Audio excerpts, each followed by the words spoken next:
Je m'appelle Caroline, j'ai 32 ans. Je suis câbleuse électricienne et je travaille chez AES Dana à Saint-Laurent-Blangy.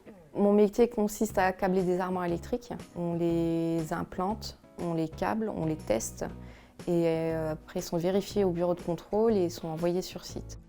Nous, on travaille dans la méthanisation. On crée de la bioénergie. Tout ce qui est déchets agricoles, en fait, on en fait soit du gaz, soit de l'électricité. Donc c'est vraiment intéressant au niveau aussi bien environnement que technique, parce qu'il y a beaucoup de choses à apprendre, beaucoup de choses à voir également. Et ça, c'est vraiment un truc qui me plaît, c'est constant en fait. J'avais envie de faire ce métier-là depuis que je suis toute petite en fait. J'ai vu mon père, mon oncle, mon frère y passer, mais il y avait beaucoup de préjugés en fait. Les gens me disaient que c'était pas fait pour une femme. Donc du coup, je me suis orientée sur autre chose. J'étais employée libre-service, donc j'ai fait divers boulots et j'ai fait dans le traiteur. À mes 29 ans, j'ai repris mes études et j'ai refait un bac pro en électricité pour faire le métier que je voulais faire à la base. Comme j'avais pas de bac, il a fallu que je reprenne mes études. Donc j'ai contacté des CFA pour m'inscrire sur les listes et j'ai commencé à chercher des entreprises d'électricité qui voulaient bien m'accueillir en apprentissage.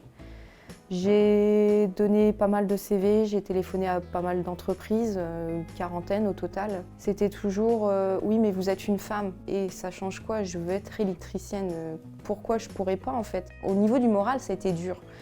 Et quand je me suis inscrite, donc c'est au CFA d'Arras, il y avait une dame qui était là pour m'épauler et c'est elle qui m'a trouvé mon entreprise actuelle où je suis actuellement en fait. Et d'un côté, je me dis ça a été un échec pour moi.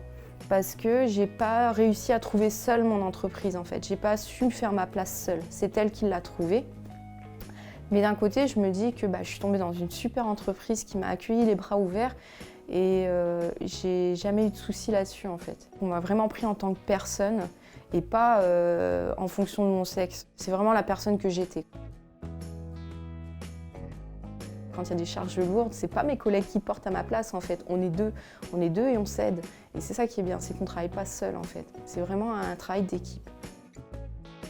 Il faut sauter le pas et arrêter avec les préjugés. Si on a envie de faire un métier, je pense qu'il faut le faire. Il ne faut pas se préoccuper des gens qui sont autour, que ce soit la famille, les amis, que ce soit les parents, parce que les parents orientent beaucoup leurs enfants. Il faut vraiment s'écouter soi-même en fait. Et moi, je me suis vraiment développée dans ce métier-là en fait. C'est le métier que je voulais faire de base et je suis vraiment contente de l'avoir fait.